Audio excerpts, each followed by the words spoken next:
Welcome back, students, to Chemistry Unit 1, the nature of chemistry. Today we will focus on Unit 1.3, scientific investigation. In reality, this is a wrap-up. We are going to close out Unit 1. So that will mean that next class you will most likely be having your first test. So science is a verb. It is something you do. It is not some lofty tower which we hold all of the information in. It is the application of the scientific method, a thought process by which you observe the world around you. It begins by observing some sort of phenomenon. Anytime you see something in the universe and go, that's cool, how could I change it? You have begun the scientific method, because that how can I change it part is a hypothesis. So a hypothesis is a prediction based on your previous observations. If you see an explosion, you might think if I double the things I put into it, I'll get twice as big an explosion. That is a hypothesis, a prediction based on your previous experiences, that doubling the reactants of something tends to double the products. After you've come up with a hypothesis, you'll perform an experiment by changing just one thing, by varying just one reactant in that process. So the thing that you personally change, the one that I am in control of, is known as our independent variable. As people, we tend to change things in incremental amounts. We double them, we triple them, we quadruple them. Those increment amounts that we increase them by, we would tend to think of them along an x-axis. So when we graph things, we'll tend to put our independent variable, the one we're in control of, on the x-axis. The dependent variable is the thing we observe, the size of the explosion or the amount of product we produce. We tend to think of things that we measure as going up or going down, so we usually put the dependent variable along the y-axis. In our experiment, the things we vary are known as variables. We will compare them against a known value normally. Those comparisons are done versus a control. A control group is one that doesn't receive the independent variable. Now, not all experiments require a control, but a control does allow an experiment to be a little more rigorous, because it allows you to know if the phenomenon happens all on its own or if there is some driving force behind it. Now, if you perform an experiment, you'll observe some new phenomenon, and the process can begin again, where you come up with a new hypothesis and create a new experiment. Now, if you do an experiment repeatedly, you might eventually see a pattern emerge. And from that pattern, you might be able to explain why it is occurring. That is known as a theory. A theory is an attempt to explain why something happens. It's very different than a law. If you perform an experiment over and over again and it always happens the same way, that's known as a law. So for example, the law of gravity. Anytime I pick something up, it falls. Two objects with mass attract one another always. So the law of gravity is simply that repeated observation. And when you pick something up, it falls. Theories are an attempt to explain why. For example, the theory of evolution is an attempt to explain why you, a tree, and a mouse all have similar genetic structures, but are vastly different in reality. Now, as you conduct an experiment, you will collect data.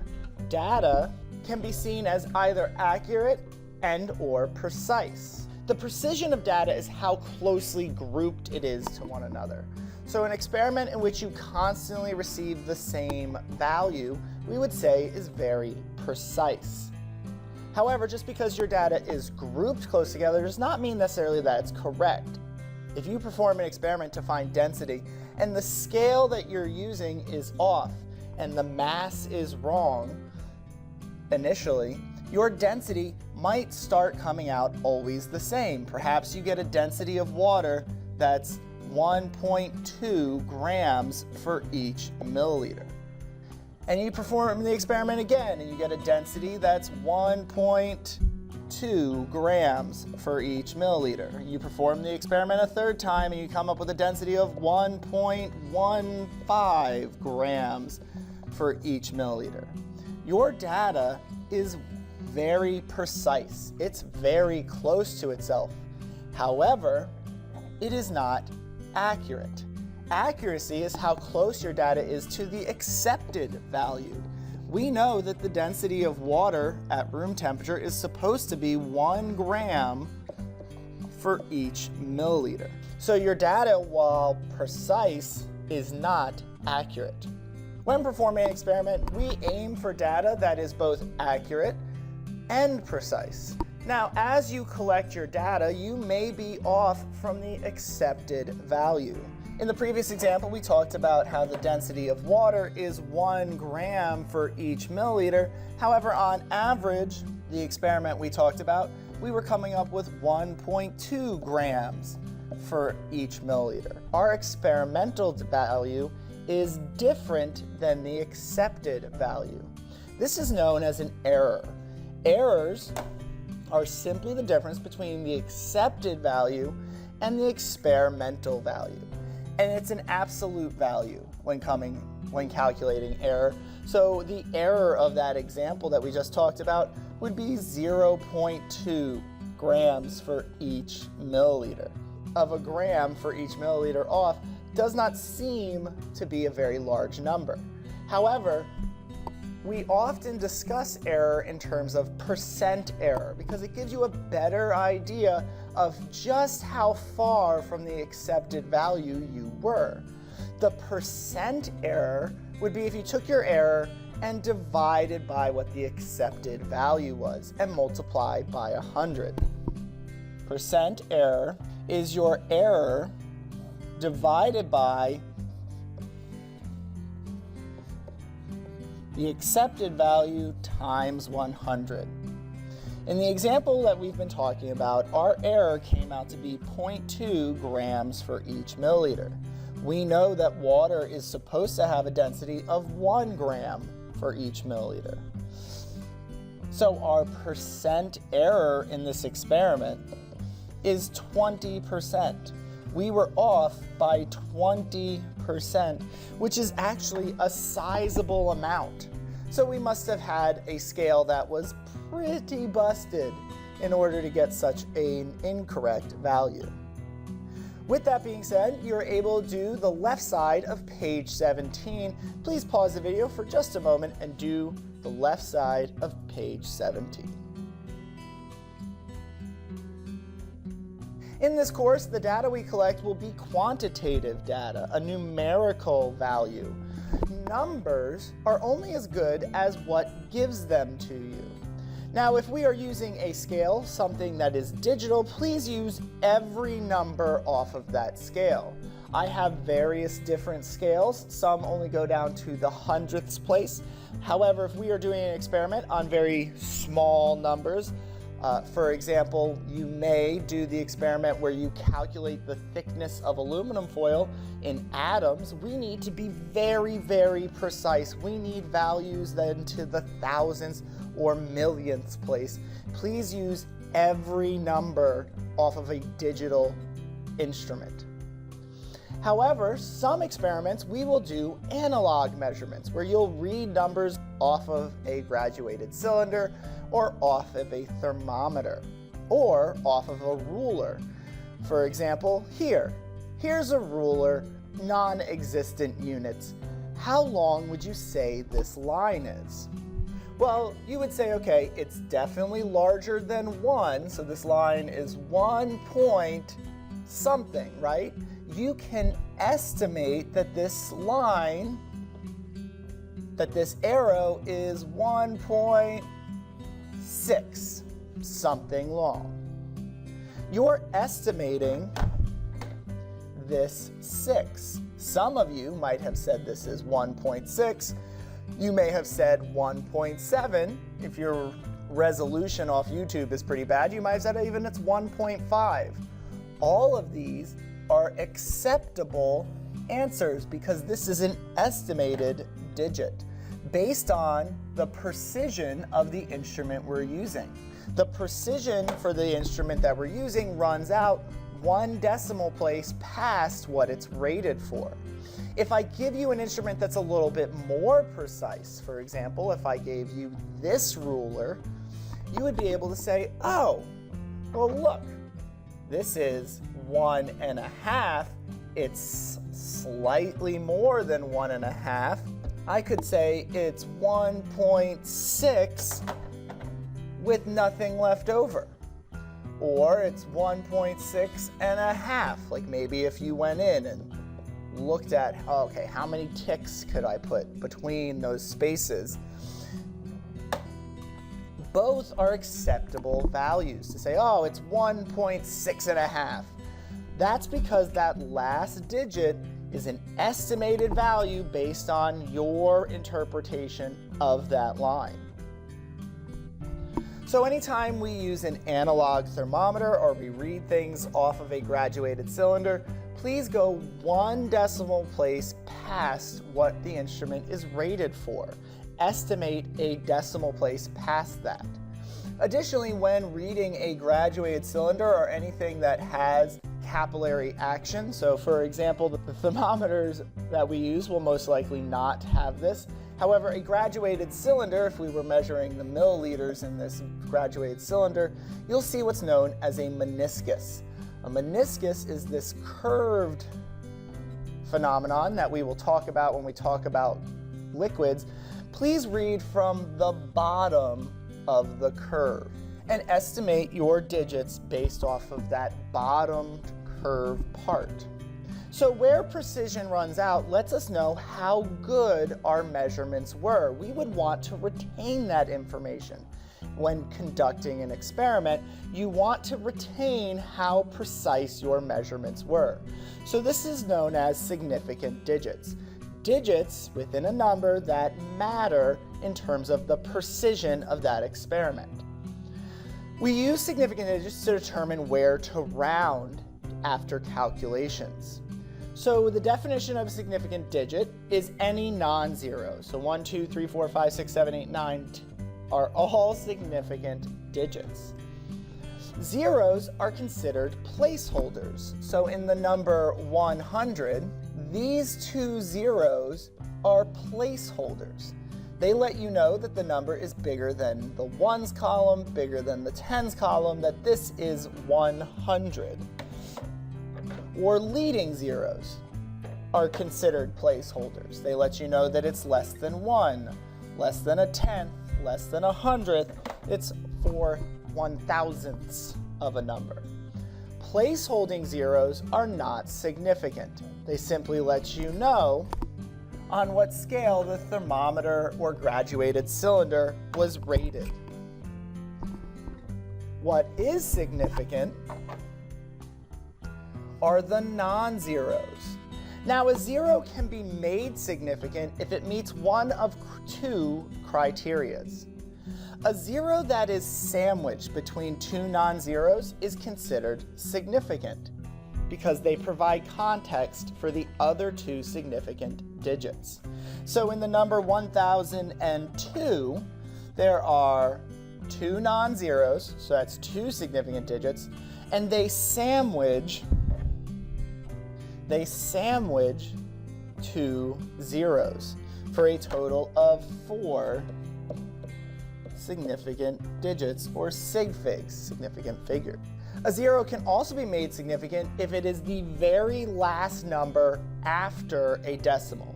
It must be both. It must be the last number following a decimal.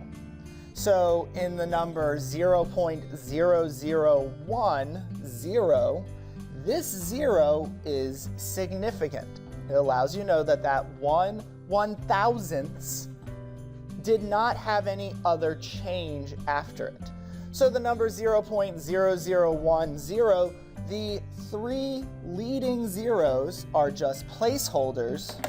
The 1 is obviously significant, and the 0 at the end is the last decimal is the last number after a decimal.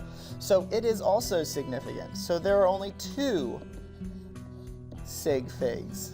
So let's do a couple of these. In the number 20, the number 2 is significant.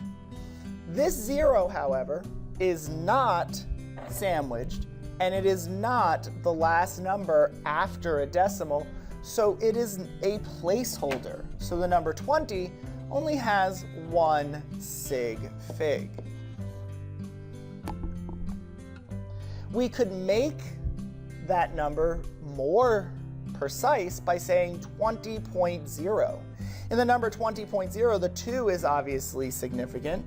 However, the 0 at the end is the last number after a decimal. Therefore, it is significant.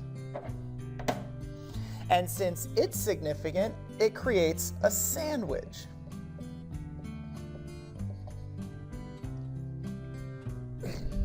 Of the other 0. So the number 20.0 has 3 significant figures. The numbers 0.8108 and 1 are significant. The very last 0 is the last number after a decimal, so it is significant. However, that leading 0 is simply a placeholder. So there are 1, 2, 3 significant figures in 0.810. We're going to skip for a moment because we'll talk about 100 in just a moment. Let's talk about 0.00156,000. 1, 5, and 6 are obviously significant. This last 0 at the end is the final number after a decimal, so it is significant. And because it's significant, it causes a sandwich for the 6 and the 0 at the end. It sandwiches the 2 zeros between them for a total of 6 significant figures. The leading 0 and the zeros that follow are simply placeholders. They are not significant. They only provide context for that number. Below that, you see what's known as scientific notation. Large or small numbers represented as a mathematical equation based on the powers of 10, moving decimal places so that very small numbers or very large numbers, which I guess 100 could quantify that, are represented as an expression. Now, in that expression, only the significant figures are represented as that coefficient.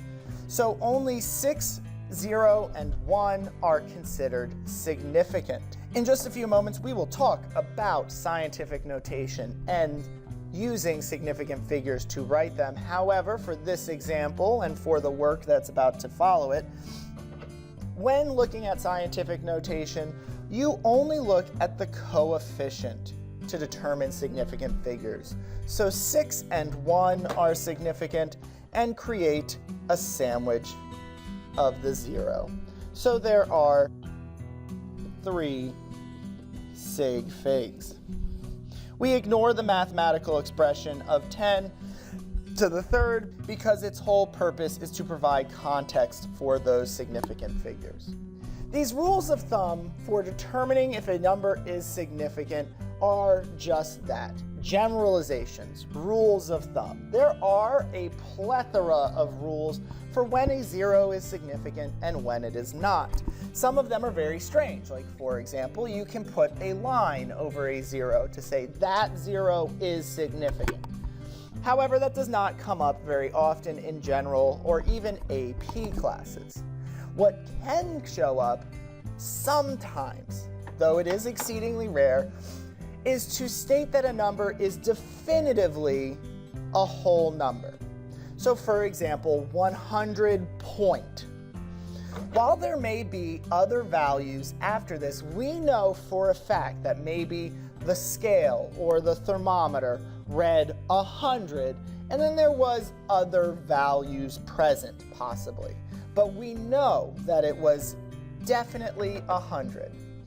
This decimal point at the end, after the ones place, causes this zero to be special, to say that that zero is definitely a value. It is definitely 0. So this is a special case in which the 0 becomes significant, the 1 is significant, and the 0 between is silent. So 100 point is actually 3 significant figures.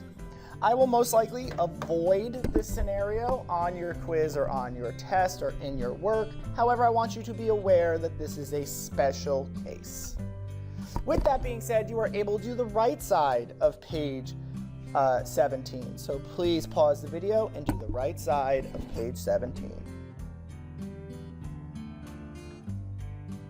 Significant figures are particularly important figuring out where to round. You only round your answer based off the precision of the numbers given, meaning in the problem, how many significant figures or how many decimal places are present.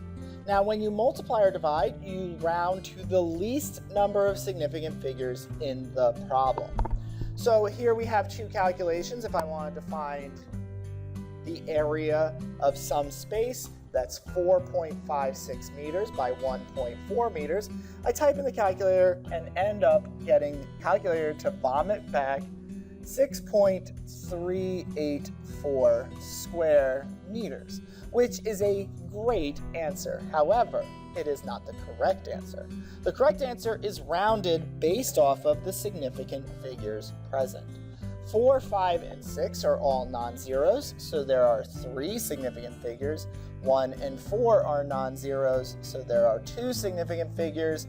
So we round to the least number of significant figures, which in this case would be 2. So my answer can only contain 2 significant digits. So 6, 3, 8, and 4 are all significant. 2 significant digits would be 1, 2 spaces. So this 8 can push this 3 up. My correct best answer for this is going to say that this is 6.4 square meters. Or if I want to find the density of an object that's 100 grams and it occupies 5.38 milliliters, 100 divided by 5.38, my calculator vomits back 18.58736059 grams for each milliliter. Now this is calculator vomit and not actually a great answer. If you put this on your quiz or on your test, I will be very fussy with you. You need to round it based on the number of significant digits in the problem. 5, 3, and 8 are all significant for 3 significant digits, and 100 is 1 significant digit. Because the zeros in 100 are simply placeholders, 1 is less than 3, so our answer can have only 1 significant digit. So we start at the first non-zero and count, that's 1. This 8 is enough to push that 1 up, so my best answer for this would actually be only 20. 20 grams for each milliliter. This is different than when you add or subtract. Adding and subtracting, we round to the least number of decimal places in the problem. So if we have a volume of 12 and we add 18 milliliters to it and add 1 milliliter to it, we would find that we have a total volume of 31.024 milliliters, which is a fine answer. However, this 18 was measured using a graduated cylinder that is far less precise than the others.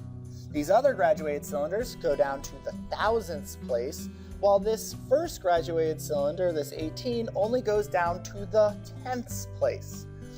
So there may be other values here. We can't say with any definitive answer that that 24/100ths is actually there. That 24/100ths is actually 24/100ths and there's not more present. So because of that, we round to the least number of decimal places. In our problem, the least number of decimal places is down to the tenths place. My answer should only go to the tenths place. So we would say that there's actually only 31.0 milliliters present. Same story, second verse. If I have 543 grams and I take away 4.98 grams, my calculator is going to tell me that I have 538.02 grams. However, that 543 was taken with an instrument that's far less precise than the instrument that was used to do the subtraction. So while I only go down to the ones place here I go down to the hundredths place. So the least number of decimal places is to the ones column. So I'm going to round to the ones column, and I get 538 grams would be the best answer. With that being said, you are now able to do page 18 in your packet. Pause the video and do all of page 18. The left side of page 18 is fairly straightforward. You are going to conduct the mathematical operator that is present and provide the rounded answer. Please be cautious when conducting the mathematical operator. Look at example 2.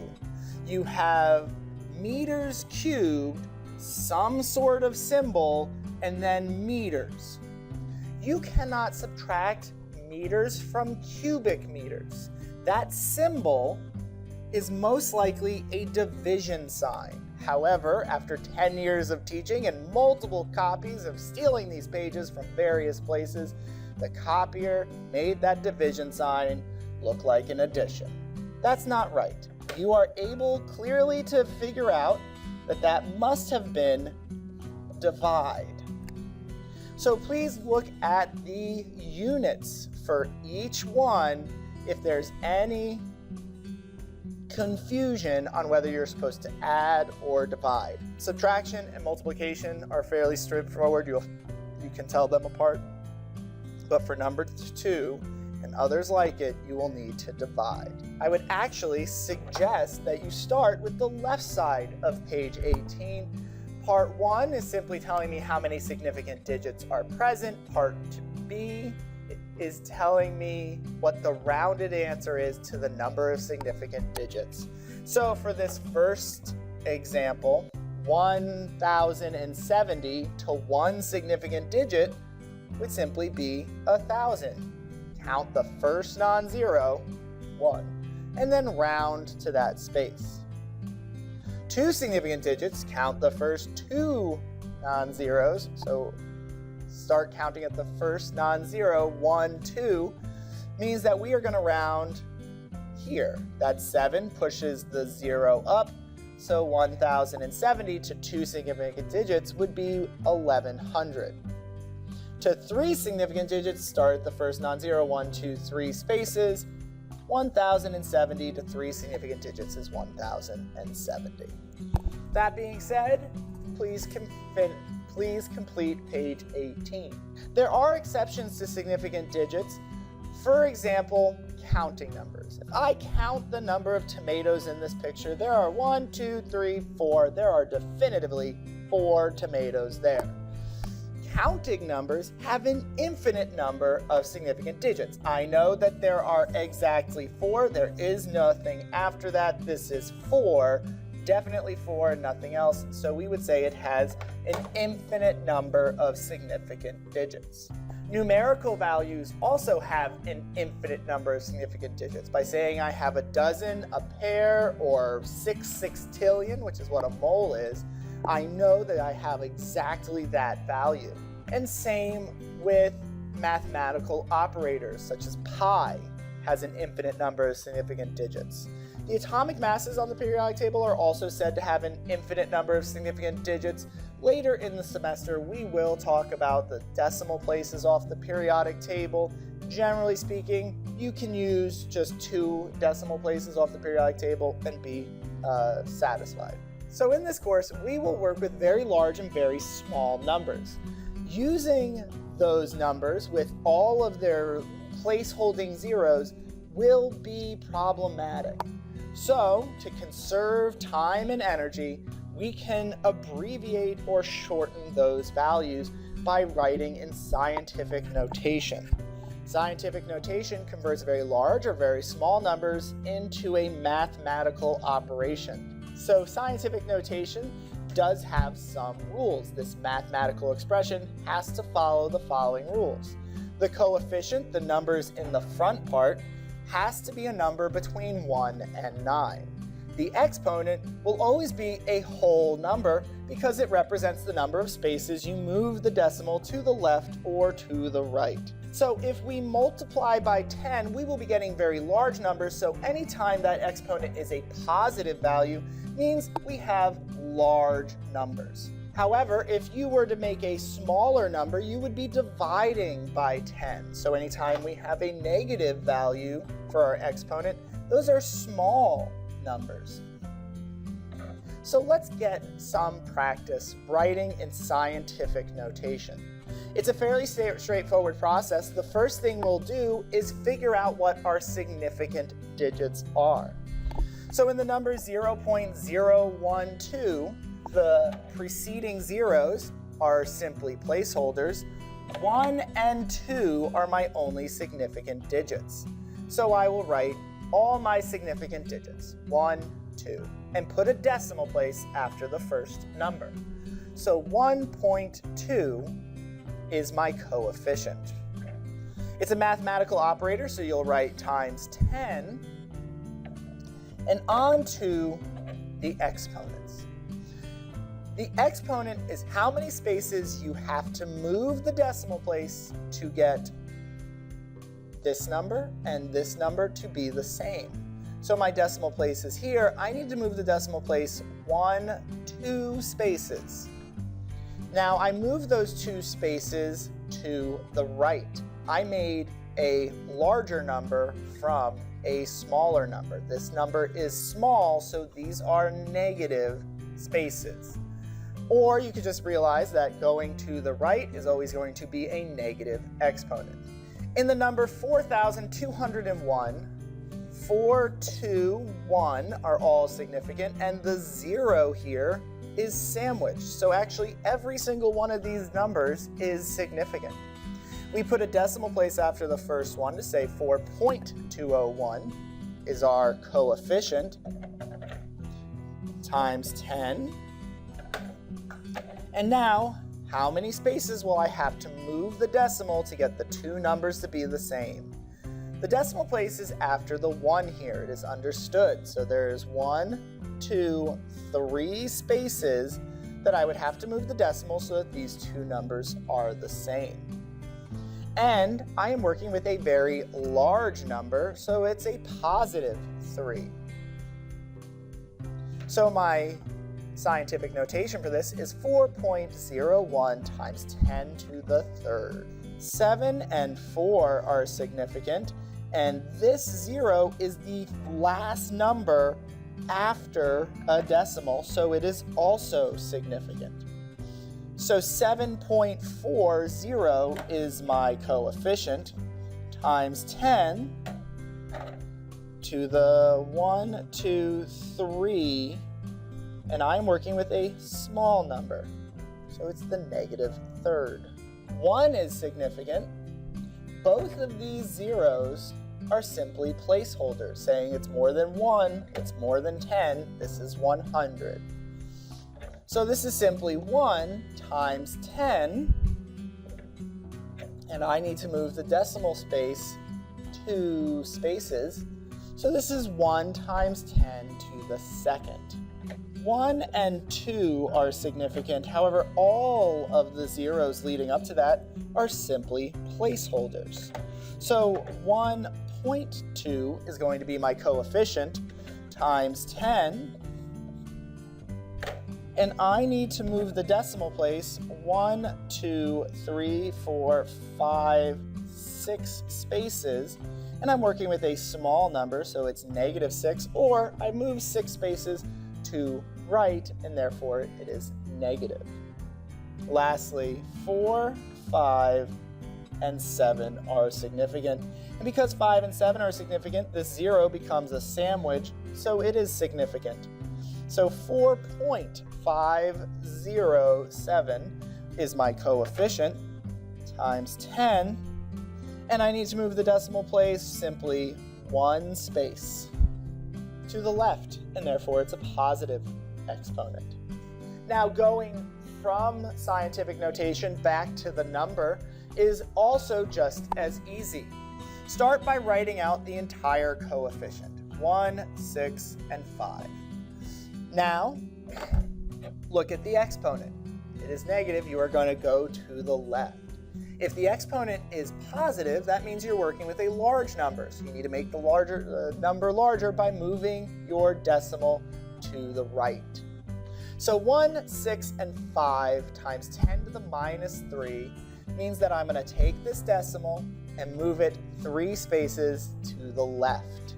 So my decimal place is here, and we fill back in with zeros.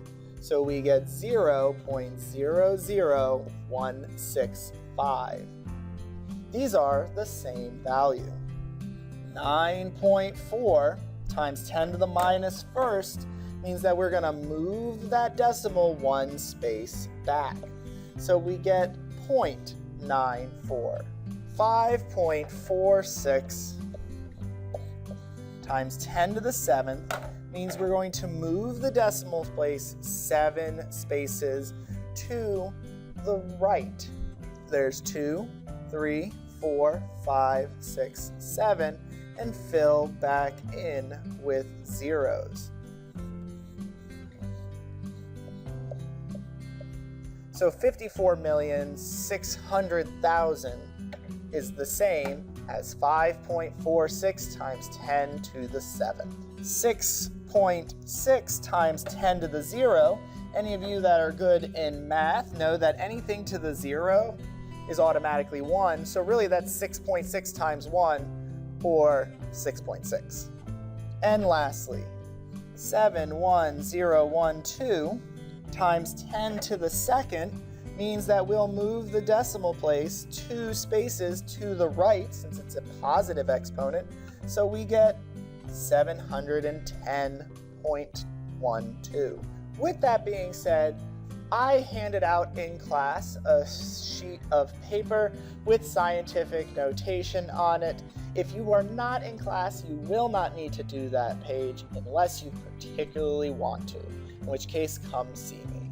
One of the most important skills that you'll learn in chemistry is dimensional analysis, or the factor label method, which uses conversion factors to convert units from one thing to another. This has application throughout all your career and all your life because it allows you to make large changes in units. If you ever need to calculate, for example, how much chemicals to put into your swimming pool, even if your swimming pool is drastically different from an example given in a text, you would use dimensional analysis. It uses conversion factors. For example, 1 foot is 12 inches. So if I wanted to know how many inches are in 1/3 of a mile, you would probably take several steps to get there. You would say, okay, 1/3 of a mile is some number of feet, and you could do it by proportion because you know that every 1 mile is 5,280 feet.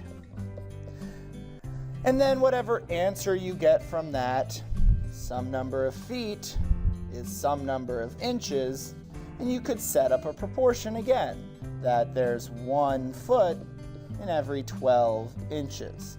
However, that requires 2 steps, 1, 2, in order to do. The factor label method allows you to do this all in one mathematical expression where the units cancel out.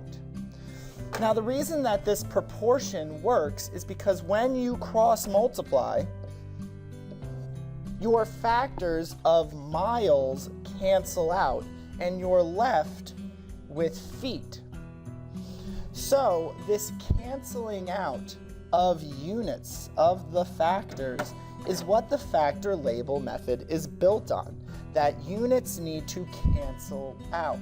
If I have miles in the numerator, miles in the denominator will cancel it out. So let's do this first problem here using the factor label method.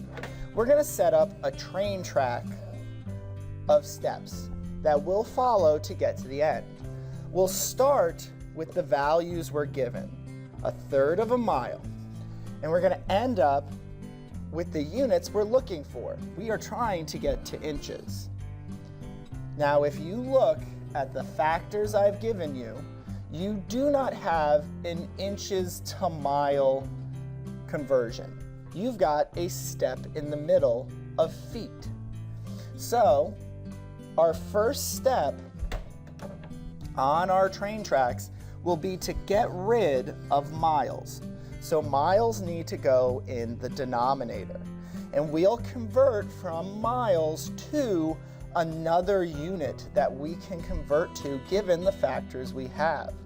We have here that a mile is 5,280 feet.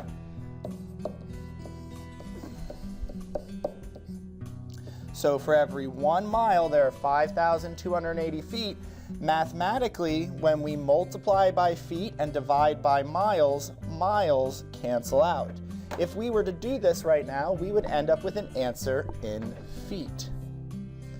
But that's not what we were looking for. We were looking for inches. So we need to get rid of feet.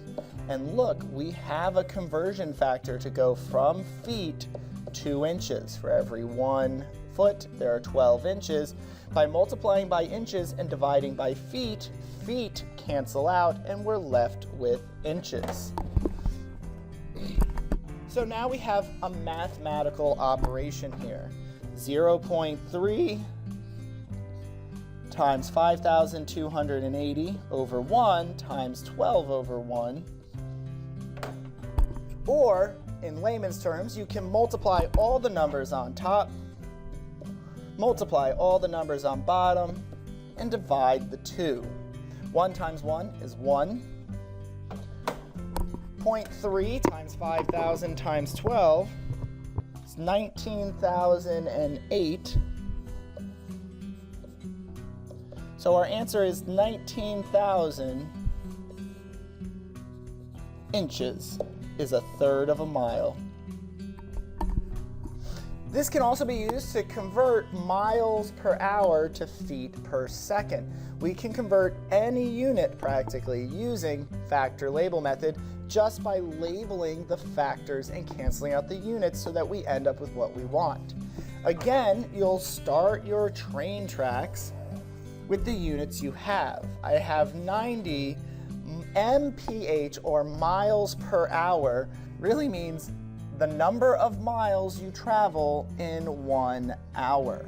So while we abbreviate miles per hour as mph, really it's 90 miles in an hour. So our units here would be 90 miles over 1 hour. Neither unit is what we are trying to end up with. We are trying to be in feet per second. So we need to cancel out both units. So let's start with miles. I do not want miles in an answer, so miles needs to go in the denominator so that it cancels out, and I can use the conversion of how many feet are in a mile to do that. For every 1 mile, there are 5,280 feet. Miles cancel out. My answer right now would be in feet per hour. But that's not what the question wants. The question wants to know how many feet per second you are traveling. So I need to get rid of hours. Hours is in the denominator, so I need it to be in the numerator so that it cancels out. So by putting hours in the numerator, it cancels out. For every 1 hour, there are 3,600 seconds. Hours cancel out, and now my answer will be in feet per second, which is what the question wants. So we multiply all the numbers on top and multiply all the numbers on bottom and divide the two to come up with an answer that we are traveling 132 feet for each second. The factor label method can be used to convert between many units to come up with answers to everyday problems. If you were in class, you received the factor label method worksheet, which is a simplified version. It is what you are most likely to see on a free response or in the multiple choice portion of your test. However, more practical applications of this process can be found on page 19 and 20 of your packet. So for example, how many heartbeats are in your lifetime? Problem number 1. Again, we can actually calculate on average how many beats of your heart you would have in your life. So this first problem says the human heart beats 65 beats per minute. How many times will your heart beat in your lifetime if you grow to be 72 years old? So this first problem, we're going to go from 72 years all the way over to heartbeats. For the sake of time, I will simplify heartbeats just to HB for its units. Well, we have a conversion for heartbeats. It says that 65 heartbeats is 1 minute. So minutes are a unit of time, like years. We could go from years to minutes and then convert minutes into heartbeats. But we can't go directly there. We need to convert years down to minutes. I do not know how many minutes are in a year because I never saw Rent. That's a lie. But assuming you didn't, you could go, okay, years, I could go down to days. I know that there are 365 days in 1 year. By multiplying by days for each year, years cancel out. My answer is now in days, which is not what the question wants. I need to get down to heartbeats, which means I need to get to minutes. So I need to know in a day, how many minutes are there? Well, I don't know that, but I do know how many hours are in a day. For every 1 day, there are 24 hours. Days cancel out. My answer's in hours now. But I need to get down to minutes, so I'm going to keep this train going by getting rid of hours and going to minutes. For every 1 hour, there are 60 minutes. Hours will cancel out, and I'll be left with minutes. Finally, I can go from minutes to heartbeats. In every 1 minute, on average, your heart beats 65 times, given to us in the problem. So we'll multiply all the numbers on top, multiply all the numbers on bottom, and divide the two. To get our calculator to vomit back 2, 4, 5, 9, 8, 0, 8, 0, 0. Calculator vomit is an answer, but is not exactly the best answer. Remember, we will round based off the least number of significant figures in the problem, since we're doing all multiplication here. It looks like I have 2 sig figs in each one of these. Conversion factors typically are considered to have an infinite number of sig figs, so we won't use the 65, but 72 years, let's just say that has 2 significant figures. So my answer can only have 2 significant figures. So 2, 5, and then 1, 2, 3, 4, 5, 6, 7, 8, 2.5 billion heartbeats within 72 years. Don't waste them. That being said, you are able to finish this page given this information. Please follow the factor label method, as we will be using this for the entirety of Unit 7, and understanding this now will make it easier later. There is a typo on number 2. This should say the speed of light is 3 times 10 to the 8th kilometers for each second. All right. Please pause the video and complete page 19 and 20. We're coming up on the end here and cannot finish this introductory unit without talking about percent error. Percent error is how off you are from an accepted value. So if we know the accepted value of something and we are conducting an experiment, we can subtract our experimental value from our accepted value to determine the error of our experiment. Now, error is an absolute value, so the absolute value of your accepted minus experimental is your error. If you divide by your accepted value again, you get the percent error by multiplying by 100. So what this means is, in any percent error problem, unless we have done a lab, I will always give you the experimental value. I'll do so by saying a student calculated. So if you ever see the word calculated, that's a good term to know that that means that that was the experimental value. Or if you see the word experiment, a student conducts an experiment. That will be a key word to know that that has to be our experimental value. Even when conducting an experiment, the accepted value is either something known or given from research. During your density lab, you were given the density of zinc. It was a value that you were told, or it was given in the problem. And it outright said the accepted. Accepted is a good clue that that is the accepted value. So is the word given. Or if you see known, a known value is its accepted value. So let's do one of these problems in which a student conducts an experiment to determine the density of water. They determine it to be 0.9 grams for each milliliter. What is their percent error? Because we know the density of water to be 1 gram for each milliliter. So the student conducted an experiment and calculated that the value of water was 0.9 grams for each milliliter. We know the density of water to be 1 gram for each milliliter. So their error is 0.1 grams for each milliliter. If we take 0.1 and divide by the accepted value of 1, then multiply by 100, we get the percent error of 10% for this experiment.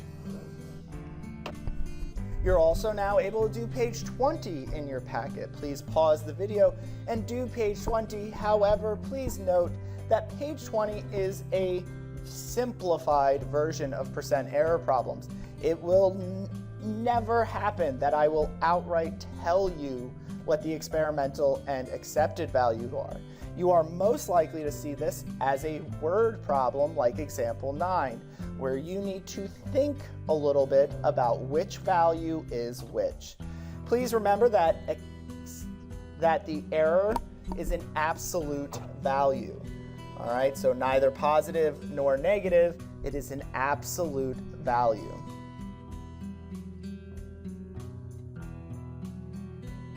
Lastly, this is chemistry, and we will be using the periodic table of elements quite a lot.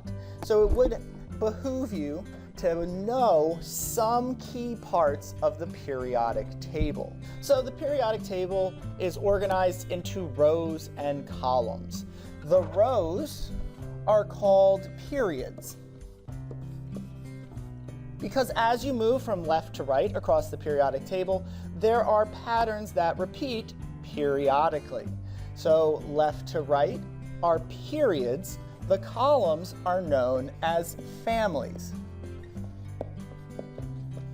or groups, because things in the same column tend to be interchangeable. They react the same. Much like you and your siblings are usually fairly close in temperament. I have a terrible redheaded temper. My sister is just as bad. Things in the same family tend to be similar in properties, to the point that they can even replace one another in a reaction and receive similar results. There are some key families on the periodic table to know.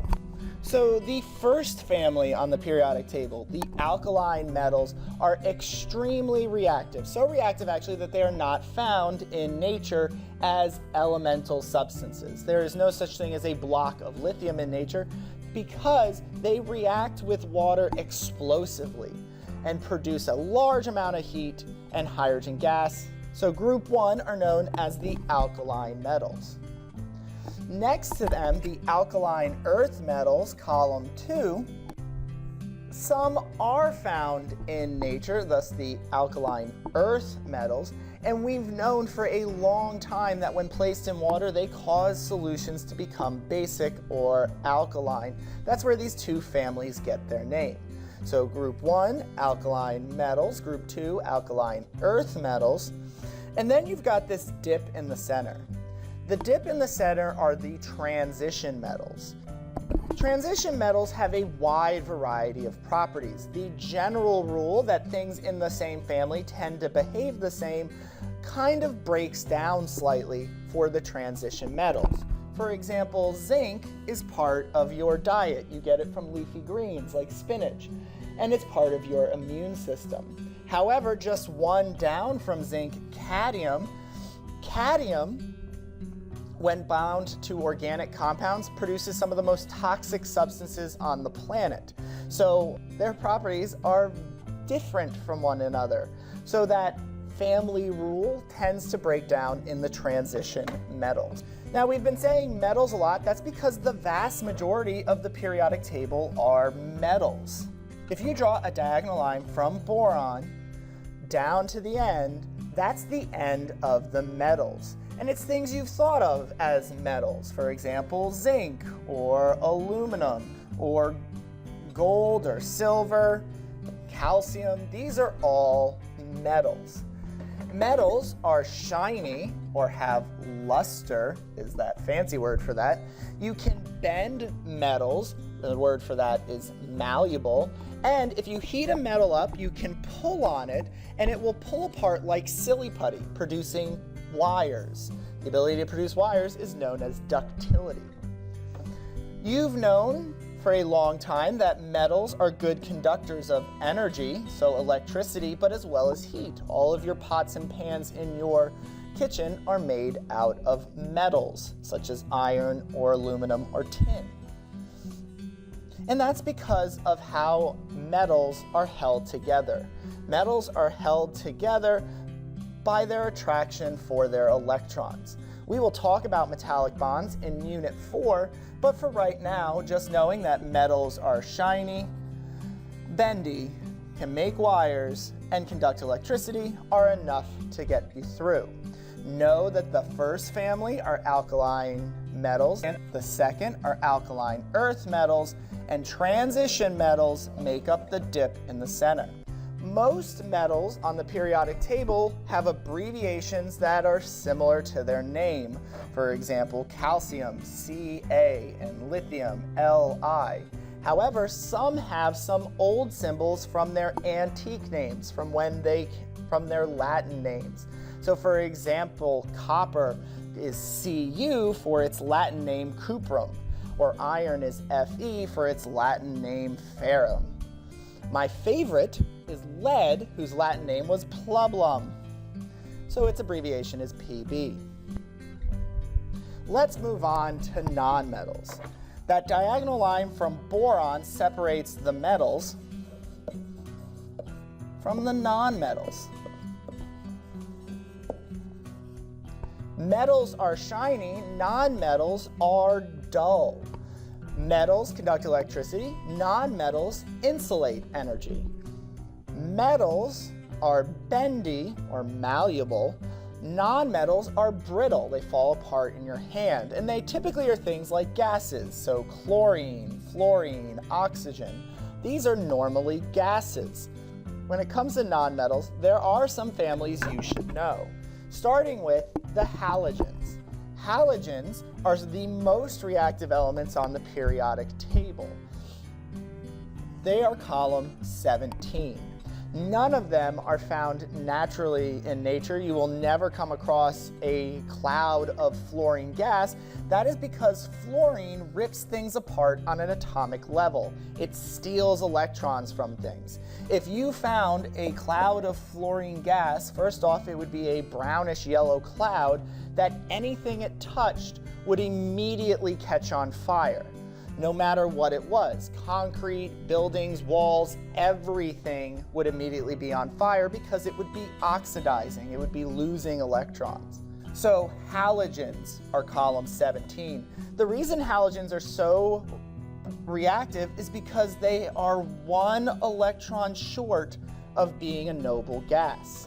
Noble gases, column 18, are the least reactive elements on the periodic table. They are at the lowest energy state, and everything in the universe tries to reach the lowest energy state possible. Even students, if I gave you the option of learning chemistry or finger painting, you would be like, I love finger painting. I'm gonna make a turkey with my hand, because that is the lowest energy state possible. Atoms are the same way. Everything tries to reach the lowest energy state possible, and that is having the same number of electrons as a noble gas. So noble gases are relatively inert because of how their electrons are set up. Their electrons fill their outermost shell. The shell around the atom is completely full of electrons, and that provides them this low energy state. They're so unreactive that only one of them forms a compound, and that's just xenon, but only under extreme conditions. With that being said, you are able to complete this unit by doing page 21. There are directions there. I would like you to ignore the directions completely and instead follow these. For each element, if it is an alkaline metal in the first column, you're going to label it an A. If it's an alkaline earth metal, you'll write AE. If it's in oxygen's family, sometimes called chalcogens, oxygen's family, column 16, you'll label a C, halogens an H, noble gases an N, and if it's any of the transition metals from 3 through 12, write XM. There are a few that don't fit any of these descriptions. So for example, if it is in column 13, 14, or 15, please just write what group number it's in, just so that I can say that you found it. With that being said, we are now done with Unit 1. Next class, you will have your test. Please make sure that you study and complete your multiple choice homework, because your multiple choice homework is extremely similar to your test multiple choice. Your test's free response is extremely similar to the lab and quiz that we took earlier in this marking period. So you should look that over. Please remember though that I don't hold you to 100% competency. No one is a chemistry genius. And so what I ask of you is simply that you be able to demonstrate that you understood the majority of the material. So what that means is on your test multiple choice, you do not need to get all 25 of them right. If you get 85% of them or 21 of them correct, that is equivalent to 100. Same with the free response, just like the quiz, you do not need to receive all 10 points on the free response to receive 100. You need only earn 5. So a combined score of 26 out of 30 is 100, meaning it is very possible to get over 100%. So please do your best, but don't panic. It will be okay. I will see you next time.